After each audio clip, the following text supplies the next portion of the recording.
Hi hello నమస్తే welcome to our channel. ఈ మధ్య కాలంలో మోకాళ్ళ నొప్పితో చాలా మంది బాధపడుతున్నారు. మోకాళ్ళ నొప్పులు ఎందుకు వస్తాయి, ఎవరిలో వస్తాయి, దీనికి నివారణ ఎలా?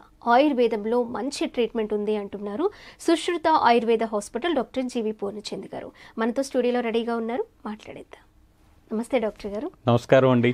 సార్, మోకాళ్ళ నొప్పులు అంతకుముందు చూసుకుంటే మనకి 40+, 50+ ఏజ్ని బట్టి, వెయిట్ని బట్టి మోకాళ్ళ నొప్పులు అనేవి వచ్చాయి. ఈ మధ్య దేనికి రిలేటెడ్గా అసలు సంబంధం లేకుండా ఈ మోకాళ్ళ నొప్పుల సమస్యతో ఎక్కువ మంది బాధపడుతున్నారు. ఎందుకు వస్తాయి, ఎవరిలో వస్తాయి, ఆయుర్వేదంలో ట్రీట్మెంట్ ఎలా ఉంటుంది? మోకాళ్ళ నొప్పులు కూడా ఇప్పుడు లైఫ్ స్టైల్ డిజార్డర్స్లో భాగమైంది. మీరన్నట్టు పూర్వం వార్ధక్యం 40 ఏళ్ళు దాటితే చెత్తవారం అంటే 40 ఏళ్లకు వచ్చే కంప్లైంట్ అని. చెత్తవారం అంటే చారు అంటే 4 పదులు, 4 పదులకు వచ్చేది కాబట్టి చెత్తవారం అంటే కళ్ళజోడ వస్తుంది 40 ఏళ్ళకి అని ఒక లెక్క ఉండేది మనకి. అట్లాగే మోకాళ్ళ నొప్పులు అనేవి 50 ఏళ్ళు 60 ఏళ్ళు దాటిన తర్వాత మోకాళ్ళ నొప్పులు లేకపోతే ఆశ్చర్యపడాలి, కుర్రాళ్ళగా పరిగెడతారా ఏంటి ఇట్లా అని చెప్పిన మనం ముసలాళ్ళు అంటూ ఉంటాం. మనం ఆ లెక్క అంతా ఇప్పుడు మారిపోయి మోకాళ్ళ నొప్పులకి కాలేజీ పిల్లలు కూడా మోకాళ్ళ నొప్పులతో గురించి మాట్లాడుతున్నటువంటి పరిస్థితిని మనం చూస్తున్నాం. పిల్లలు మామూలు 7వ తరగతి 8వ తరగతి పిల్లలు కూడా మోకాళ్ళ నొప్పులు, కాళ్ళ నొప్పులు అని చెప్పి అనడాన్ని మనం చూస్తున్నాం. ఏంటి కారణం? మనం టెక్స్ట్ బుక్లో చెప్పిన కారణాలే అందరికీ అప్లై చేయడం అని చెప్పిన అనుకోవడానికి వీల్లేదు. ఎందుకంటే మన జీవించే విధానం యొక్క ప్రభావం మన శరీరం మీద, అనేక అవయవాల మీద పడుతుంది. అందుకనే life style disorders, life style మారాలి. సాధారణంగా doctors prescription number 1 change food, prescription number 2 change life style అంటారు. అలాగే అని మన తలకాయ ఊపి వచ్చేస్తాం. ఏం మార్చాలో మనం వాళ్ళని అడగం, వాళ్ళు చెప్పేటంత తీరుకుండదు. ఇది చాలా అన్ని చోట్ల జరుగుతున్నటువంటి విషయం. అంతా డాక్టర్లు చెప్పని మాట కాదు, ఇది చెప్పే మాటే. కానీ మనం పాటించేదానికి వచ్చేసరికి సరైన అవగాహన లేకపోవటం, దానివల్ల మనం పాటించలేకపోవటం జరుగుతుంది. సో మోకాళ్ళ నొప్పులు సరే అనేక కారణాలు ఉన్నాయి. ఇంజురీ జరగచ్చు. మోకాళ్ళు ఏంటంటే 3 ఎముకలు ప్రత్యేకమైనటువంటి జాయింట్. అది మోకీలు అంటున్నారు. ఇప్పుడు మోకీలు అనే కొత్త పదం ఇప్పుడు పత్రికల్లో వస్తుంది. సో మోకాలు అనేటువంటిది ఒక కీలు, దాన్ని మోకీలు అని చెప్పని అన్నారు. బాగానే ఉంది, ఆ పదం వాడుకోవడానికి వీలుగా కూడా బాగానే ఉంది, వ్యాప్తిలోకి వస్తుంది. ఈ మోకీల్లో మనకి ఆ పైన మోకాటి చెప్ప, ఈ పైన థైబోను, కింద ఉన్నటువంటి ఎముక, వీటిని కట్టి ఒక జాయింట్ లాగా తయారు చేస్తున్నటువంటి లెగమెంట్స్ అనేటువంటి కండరాలు, ఆ పైన మోకాటి చెప్ప, ఇవన్నీ కూడా వీటికి మధ్య కార్టిలేజ్ అనేటువంటి మెత్తటి ఎముక పదార్థం, ఇవన్నీ కూడా ఈ మోకాలు చక్కగా నడిచే బలంగా మన శరీరం యొక్క బరువుని హాయిగా చక్కగా మొయ్యగలిగేటువంటి శరీరం బరువుని ఏం మోస్తోంది? శరీరం బరువుని కేవలం మోకాలు మాత్రమే మోస్తోంది. ఎవరు మోహం చూసి నిద్ర లేచినట్టుగా వచ్చే మోకాళ్ళ నొప్పుల గురించి మనం ఎక్కువ మాట్లాడుకుందాం. ఎందుకంటే ఒక రీజన్తో వచ్చే వాటి గురించి మనం ఆ రీజన్ తెలుస్తూనే ఉంది. గాయం అయింది, గాయానికి చికిత్స జరుగుతుంది. కానీ ఇవి ఏమేమి ఉండవు, లేకుండానే మోకాళ్ళ నొప్పులు వస్తూ ఉంటాయి. సరే, ఎక్స్రేలు తీస్తే బోల్డ్ అని తేడాలు ఉంటాయి, మనకి తేడాలు కనిపిస్తూ ఉంటాయి. ఎక్స్రేలో పలానా తేడా ఉంది కాబట్టి ఇదిగో ఈ నొప్పి వచ్చింది అని చెప్పినని డాక్టర్లు ఎక్స్ప్లెయిన్ చేస్తారు. సో ఆ తేడాలు ఎందుకు వచ్చినాయి? ఏ దెబ్బలు తగలలేదే, మనకి ఏ యాక్సిడెంట్ అవ్వలేదే, ఎందుకు లోపల వాచిపోయింది, 2 ఎముకలు వాచిపోయినాయండి, లేకపోతే గ్యాప్ తగ్గిపోయిందండి, ఇట్లా మనకి వైద్యులు చెప్తారు కదా. ఎందుకు జరిగింది అట్లా వాచిపోవడానికి కారణం ఏమిటి? దీన్నే ఆర్థరైటిస్ అంటారు. ఇప్పటిదాకా మోకాళ్ళ నొప్పులు అంటే మోకాలకు మాత్రమే మన దృష్టి ఉంది, మోకాల మీద మాత్రమే ఉంది. ఎక్స్రేలు దానికి సంబంధించినవి, అసలు దానికి సంబంధమే ఉంటది అనుకుంటాము. వెయిట్ లేపితేనో, లేకపోతే ఎక్కువ దూరం నడిస్తేనో, ఏదో తగిలితేనో, ఈ కారణాలు ఏమీ లేకుండా వచ్చే మోకాళ్ళ నొప్పులకి దాని గురించి కూడా మనం ఆలోచించాలి కదా. అక్కడ ఆయుర్వేదం అనేది ప్రధానంగా ఒక నివారణోపాయంగా కనిపిస్తుంది. ఆయుర్వేదం ఏం చెప్తుందంటే, ఇదంతా కూడాను ఇవి మళ్ళీ మనిషి 3 తత్వాలు, శరీర తత్వాలు కలిగి ఉంటాడు. వాతతత్వం, పిత్తతత్వం, కఫతత్వం అని 3 రకాలుగా ఉంటారు. ఇందులో వాతం చేసేటువంటి శరీర తత్వం కలిగినటువంటి వ్యక్తులు వాతాన్ని పెంచేటువంటి ఆహార పదార్థాలు తీసుకున్నప్పుడు వాతం పెరిగి మోకాళ్ళ నొప్పులు వచ్చేస్తాయి. అలాగే పిత్త స్వభావం కలిగి వేడి చేసే శరీరతత్వం కలిగినటువంటి వ్యక్తులు వేడి చేసే పదార్థాలు తీసుకున్నప్పుడు మొక్కలు ఇంతలా వాచిపోయి ఎర్రగా పొక్కిపోయి అదంతా మంట పుడుతూ వేడి వల్ల వచ్చే మోకాళ్ళ నొప్పులు ఉంటాయి. అలాగే శరీర తత్వం కలిగిన వాళ్ళకి అజీర్తిని కలిగించే ఆహార పదార్థాలు తీసుకున్నప్పుడు కఫ లక్షణాలు కనిపిస్తాయి. ఇట్లా మాకు ఆయుర్వేదంలో చాలా చెప్పాడు. ఇదంతా మనకి ఇప్పుడు సామాన్యుడికి కొంచెం ఎక్కువ సబ్జెక్ట్ అవుతుంది. ఇక్కడ ప్రధానంగా ఏంటంటే మన శరీర తత్వానికి మన వాతవమో పిత్తమో కఫమో ఎవరిది వాళ్ళు తెలుసుకోవడం కష్టం.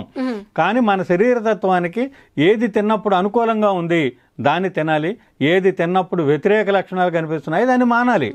అట్లాగే ఏమవుతుందంటే అల్లం వెల్లుల్లి గ్రేవీ ఒకటి, చింతపండు గ్రేవీ ఒకటి, బాగా నూనెలు పోసి నూనెలో వేసి వేయించేటువంటి పదార్థాలు ఒకటి, ఇవి జీర్ణశక్తిని చంపి కీళ్ల నొప్పులు పెరగడానికి కారణం అవుతున్నాయి. లేకపోతే అల్లం వెల్లుల్లి కీళ్ల నొప్పులకు మందుగా పనిచేస్తాయి. అసలు నూనె నెయ్యి తినాలి. కీళ్ల నొప్పులు ఉన్న వ్యక్తులు, మోకాళ్ళ నొప్పులు ఉన్న వ్యక్తులు, నడుం నొప్పి ఉన్న వ్యక్తులు నెయ్యి వేసుకోవాలి, కానీ నెయ్యి పోసుకోకూడదు.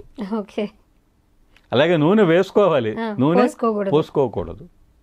అంటే ఔషధాన్ని ఔషధంగా, మన ఆహారాన్ని ఔషధంగా భావించుకుంటే ఈ ప్రాబ్లం రాదు మనకి. ఇలా కనుక మనం తీసుకుంటే మోకాళ్ళ నొప్పుల్లో చాలా చక్కటి ఇది మనకు వస్తుందన్నమాట. కూర్చుని ఉద్యోగం చేసేటువంటి వ్యక్తులు గంటకు ఒకసారైనా 4 అడుగులు నడవాలి. ఇది చాలా ముఖ్యమైన పాయింట్. భవిష్యత్తులో మోకాళ్ళ నొప్పులు రాకుండా ఉండాలంటే కూర్చుని ఉండే ఉద్యోగాలు చేసేటువంటి వైట్ కాలర్స్ ఎవరైనా సరే కనీసం గంటకు ఒక 4 అడుగులు, 4-5 అడుగులు కొంచెం అలాగా 4 రౌండ్లు వేసి మళ్ళీ కూర్చుంటే మళ్ళీ మోకాళ్ళు మళ్ళీ సాగుతాయి.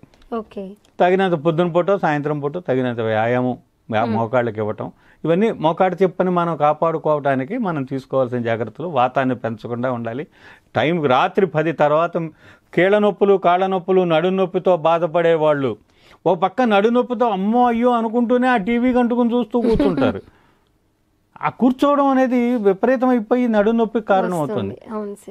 లాంగ్ ఇది డ్యూరేషన్ కూర్చోవడం అనేటువంటిది, ఆ పోస్చర్ సరిగ్గా లేకపోవడం, ఆ కూర్చున్నటువంటి సీటింగ్ సరిగ్గా లేకపోవడం, ఇవన్నీ కారణం. ఇవేమి మేము మారవండి, మంది ఇవ్వండి చాలు. పేషెంట్ డాక్టర్ని అడిగేటువంటిది ప్రధానంగా ఏంటంటే చాలా కష్టాలన్నీ బోల్డంతసేపు చెప్తారు. వీడు కోరుకునేది ఏమిటంటే ఇప్పుడు మీరేమి చెప్పొద్దు, నాకు మంది ఇచ్చేసి తగ్గిచ్చేసేయండి, ఏ మళ్ళీ రాకూడదు. ఇది పేషెంట్ కోరిక అనమాట. కానీ అలా ఉండదు. ఎందుకంటే మనమేది వాటిని పెంచి పోషిస్తున్నాము. మనం మారాలి, అదే చేంజ్ ఆఫ్ లైఫ్ స్టైల్ అంటే అర్థం. ఈ లైఫ్ స్టైల్లో అన్ని రకాల సమస్తమైన వ్యాధులకి గ్రామ్యాహారం కారణం అన్నాడు చరకుడు.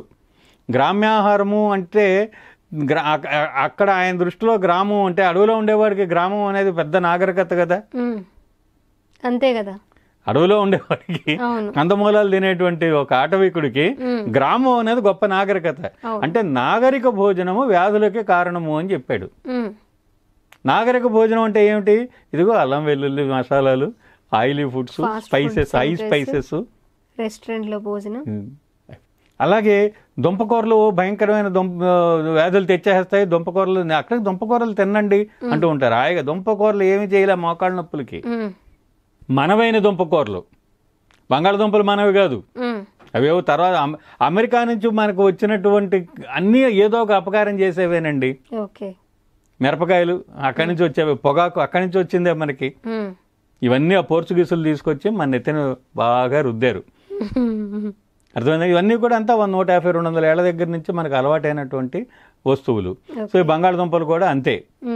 అది మన బంగాళదుంపలు లాంటివి జీర్ణశక్తిని చెడగొడతాయి.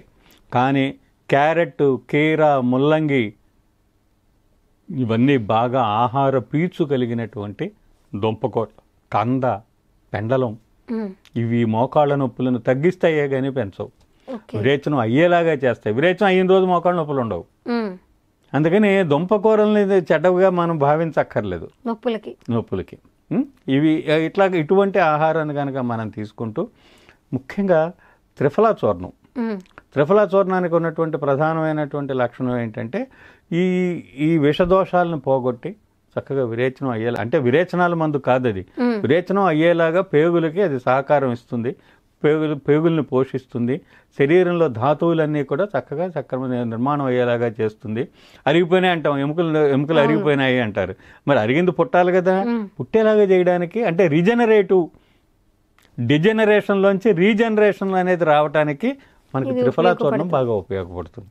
స్ట్రెస్ ఫ్రీగా గనక మనం ఉండగలిగితే, మనసుని ప్రశాంతంగా ఉంచుకోగలిగితే కేళ్లవాతము మనల్ని ఏమీ చెయ్యదు.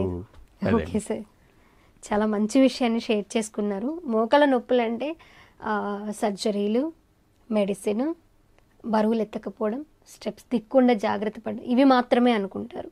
కానీ మీరన్నట్టు ఆహారం కూడా మనం ఎలా తీసుకోవాలి, మైండ్ ఎంత పీస్ఫుల్గా ఉంచుకుంటే ఈ మోకాళ్ళ నొప్పి నుంచి తగ్గించుకోవచ్చు అనే విషయాన్ని చాలా సింపుల్గా, ఇది ఏ హాస్పిటల్కి వెళ్ళక్కర్లేదు, ఏ మందులు తినక్కర్లేదు, ఎలాంటి మందులు మన జాగ్రత్తలు తీసుకుంటే పని చేస్తాయి మందులు. అప్పుడు అదే సార్, మనం అట్టాగే ఉంటూ మనం వ్యాధిని పెంచుకుంటూ ఉంటాము, మందేసి తగ్గించుకుంటూ ఉంటాం, కానీ రిజల్ట్ అక్కడే ఉంటుంది.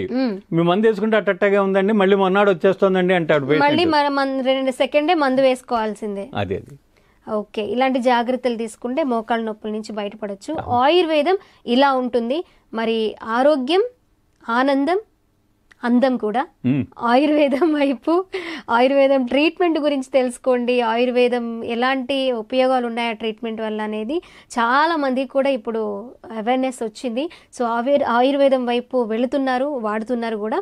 మరి ఇప్పుడు సార్ చెప్పినట్లు ఇంకొన్ని విషయాలు మనం ఆయుర్వేదంలో ఎలా ఉంటాయి, ఆయుర్వేద వైద్యం ఎలా ఉంటుందనే వివరాలు తెలుసుకుందాం. Thank you.